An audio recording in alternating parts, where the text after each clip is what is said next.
మన జీవితంలో మనం ఏదో సాధించాలనుకుంటాం.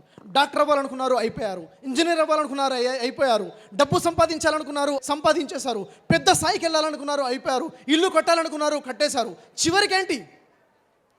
ఇంకేదో అవ్వాలనుకున్నారు, అది కూడా అయిపోయారు. ఆ తర్వాత ఏంటి? ఆ తర్వాత ఉన్నదే ఏమిటది? మరణం. చనిపోతామా లేదా? చనిపోయిన తర్వాత మన డబ్బు మనతో వస్తుందా? మన ఇల్లు మనతో వస్తుందా? మన చదువు సర్టిఫికెట్లు మనతో పాటు వస్తాయా? ఏమీ రావు. ఏదైతే సాధించావో ఎన్నీ వదిలిపెట్టి వెళ్ళాల్సిందే. అందుకే అలెగ్జాండర్ ద గ్రేట్ అంటాడు. అలెగ్జాండర్ ఏం జయించాడు? ప్రపంచాన్ని జయించాడు. రాష్ట్రాన్ని, దేశాన్ని కాదు, ప్రపంచాన్ని జయించాడు అలెగ్జాండర్ ద గ్రేట్. ఏమంటున్నాడంటే, నేను చనిపోయిన తర్వాత నా శవపేటిగా బయటికి నా చేతులు పెట్టండి, నేను ప్రపంచాన్ని జయించినా కానీ ఏమీ తీసుకుని వెళ్ళటం లేదు. అవునా? అయితే పర్మనెంట్ సక్సెస్ ఏంటి మరి?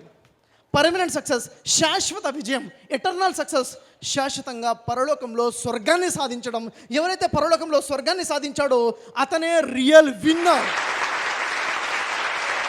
ఎవరైతే పరలోకంలో నరకంలోకి వెళ్ళిపోయాడో అతనే రియల్ ఫెయిల్యూర్.